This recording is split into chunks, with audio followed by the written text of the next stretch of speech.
Hey guys, the Fig Tree 123 here, and welcome back to another video. This is episode number 59 of the Hoffenheim career mode series. And to start off here, as you see, we're going to a game against Nuremberg in the Deutscher Pokal. So as you see by our team, it's going to be rested.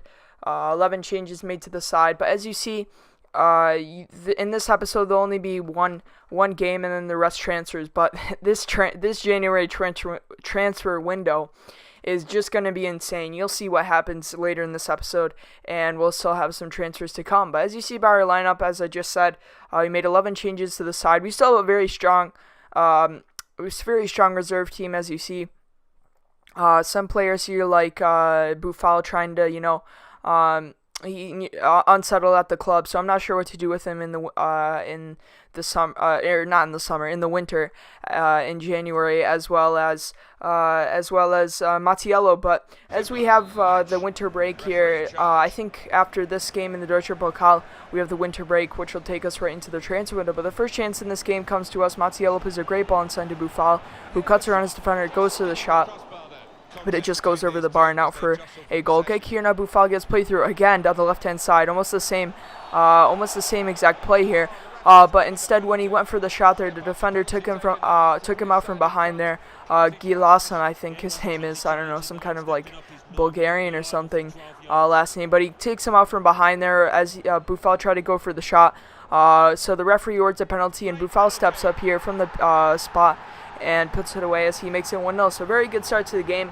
And Nuremberg, of course, in the second Bundesliga. And as you see there, Joe Rodriguez, our goalkeeper, he actually has headgear. Like, I know when I went to edit player, he had headgear, but I actually didn't know, because sometimes it doesn't show up in game. But I'm really surprised he actually has headgear. So I need to play him in the series at some point, just for the bands. But as you see there, a great finish by Buffal. The ball disappears, I guess, and he makes it 1-0. So very good start to the game there from Buffal. And I think he potentially might be moving to Southampton, I think, in real life, which, in my eyes, it would be a pretty good signing for them. But as you see here, a lucky goal from us as Amiri went for the shot there, and the goalkeeper parried it away here. As you see, the ball got played back inside from Buffal. Came to Amiri, went for the shot. It was very low and powerful. Good save by the keeper. But his defense didn't help him out there as the rebound came, as Miri jumped for the rebound there and headed it into the back of the net. So he makes it 2-0, and overall we were just in control this game. Over here, before half, one of their players goes for the shot, and then another, from the rebound, another shot, but Gusselman makes an easy save. Here now, Selke plays through Amiri there, goes to the shot, and it just goes wide, as Amiri could have wrapped up the game there for us in the first half. But that's how the first half finishes. So very good first half from this team. Overall, we were playing very well with this weakened side. And going to the second half, I really didn't have any worries, and hopefully we can get into the next round of this Deutscher Pokal. But the first chance in the second half here comes to us. Marco Berter got played down the left-hand side. He put a cross in. It comes out to Selke. He went for the header, and it just goes wide. A very good cross to the far post. Here now, Leibel down the right-hand side. Plays it inside to Blum, I think it was. He hits the post, and it gets cleared away. And that was the only chance of the half for them. So that's the game, and it's a very good result. Overall, we were in control most of the match. Nuremberg didn't really have any very good chances. Overall, there were some shots, but straight at the keeper. And ultimately, we win the game. So now, as we go into transfers, actually, I forgot to mention that now I'm going to be simulating games. As if you've seen my Swansea City Career Mode episode, you know that it'll be my fourth and final season. This is obviously season number 4, so we'll have one more season of this career mode into season 5. So in the second half of this Bundesliga season, I might be simming more Bundesliga games just so I can get this done, in 3-4 episodes this second half of the season, and then we can go into season 5 and still sim a few games so we can finish this before FIFA 17. But with more competitions, we might have to do that. But as we see here, going to the winter break, we got that win against Ingolstadt. I think it was 4-0, which was a good result for the team. And we stay in those Champions League places to end off the first half of the season. As you see by our player training, a lot of players growing nicely. I think Coleman grew, was it this episode or last one, but he's 80 overall now. And we go into the January transfer window. So as you see there, also our youth players, we have so many. Our youth academy is so dense with German, Polish players, which is good to see. So if potentially we make a video in 2025, then we can promote all of those players and see how in the future they progress. But you didn't see there. It was a very short clip. As you see, Mattiello actually wants to leave, so I might be selling him here. Napoli came in with an offer, and I countered 18 million. And as you saw there, Miri, I think, got a loan deal. I'm not sure actually if I accepted it. I didn't see that, but Hamburg came in with a deal, and we try to get more money from the board, but it comes to nothing here. And an offer from Kurzawa comes in, and I thought, last transfer window, if you guys saw, we sold so many players last January, and we got so much money. And I thought, Kurzawa hasn't been really performing, so I thought if we could get, like 35 million for him, that would be a great deal for us. But as you saw there, Mattiello, 18 million accepted from Napoli, so he looks like he's on his way out. I thought he would be much better for us, but he hasn't really performed.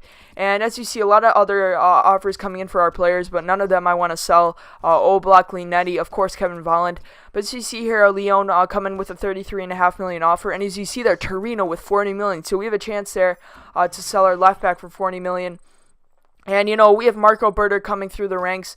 I really don't, he hasn't been, attacking-wise, he's a pretty good player, but defensively, he's not really. As you see here, PSG coming with an offer for Isco. And I know Isco's been playing good this season, but I thought, PSG, they have tons of money, so I'll just counter 90 million, see what they say. Maybe, they'll give me like 70 or something. But as we progress through the days, as you see offers coming in, just rejecting all offers for some of these players. I don't want to let them go, like Dembele, Bellerin, some of these players. But as you see here, PSG, Buffal here also, I think he wanted to leave too, so it looks like he might be on his way out. But more offers in from Kurzawa after the Torino deal broke down. I'm looking for like 35 million, and if we could get that, a lot of very good players were on pre-contract this year. David Alaba was, Gareth Bale, who else? Marco Verratti, like very good players. So, I was thinking maybe we could sign some. As you see, PSG 90 million. They accept the counter offer for Isco, so it looks like he'll be on his way out. And as you see, I think also, well, obviously we saw Mattiello get sold for 18 million, so we're just making so much money right now. And I know last season we did the same thing. We're really changing our team, but it'll work for the better. You'll see. But also offers in coming from Selke, but I'm not sure whether the teams will pounce on him. But, as you see, more offers coming in from Kurzawa. But as you see, we going for David Alaba. As you see, he's on pre-contract, so we could sign him for a cheap deal. I wanted to get him in right now because we needed that role. But as you see, we also offered contracts to Gareth Bale and Marco Verratti, as central midfield players. Obviously Verratti as a central midfielder, and get Bale on the wings on pre-contracts. If we could get them, that would be such a great signing. But you also went in for Philippe Coutinho, attacking midfield, to replace Isco. He looks like a very good player, so I think we offered 45 million, and you see what Sevilla say.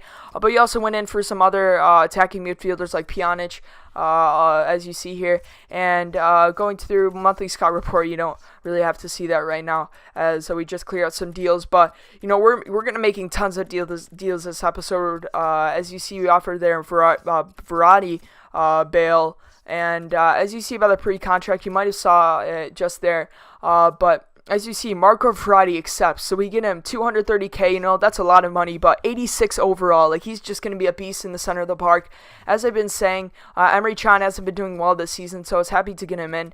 And as you see, accept a loan offer there. And teams going in for Buffal now. If we could sell him for like 35 million, same amount we did for Kurzawa, that would be nice to see. And here now, as you see, Gareth Bale accepts his deal, so we're going to get Gareth Bale and Marco Verratti next year, and I'm just so hyped. Next year's our final year, and I want to win every competition. So getting these players is going to be crucial to that. And also, I'm going to be trying to go for David Alaba. Obviously, we can get him on a cheap deal for like 25 million, and we're about to sell Kurzawa for 35. So that would be a great deal for us to bring in David Alaba here. As you see, Juventus declined our first offer.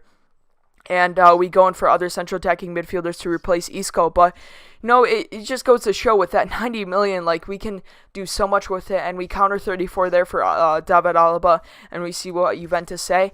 And also some offers coming in for our young players. We let them go on loan.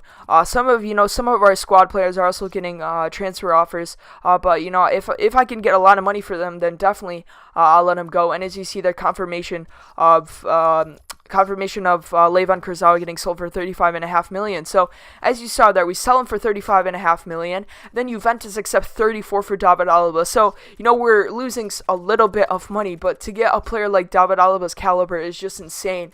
And but then he can play anywhere, in center back, in CDM. He could play anywhere on the pitch. And also, as you see there, Sevilla accept 55 million, I think it was, for Philippe Coutinho. So it looks like he could be on his way. And just from one transfer, from Isco for 90 million, we are potentially getting Coutinho for 55, David Alaba, and then adding on to Kurzawa's sale, we can get Gareth Bale on pre-contract, Marco Verratti on pre-contract. It's just like insane what we can do with this money. And I know Isco is playing well this season, but you can't turn down 90 million, honestly. And the amount of players we're getting here, David Alaba accepts, and just an insane transfer. We still have 82 million left in the budget for Coutinho. It's just insane what we can do, and just so many deals going through here. As you see, some offers coming in as well. We actually accepted Miri's deal, so he'll be out on loan. And we still have Sofiane Boufal to sell. He wants to leave. But as you see here, an offer is accepted. The final deal of this episode, Coutinho comes in for 65 million. So overall, to round the episode off, we got Coutinho for 65. We got Bale on a pre-contract. Verratti on a pre-contract. We got David Alaba for 34 million as he was running on a contract. And then just for the sale of Isco for 90 million, Kurzawa for 35, and then Matila for 18. So if you guys enjoyed the episode, it's just an insane one. It would be much appreciated if you left a like and subscribe. Other than that, have a good day.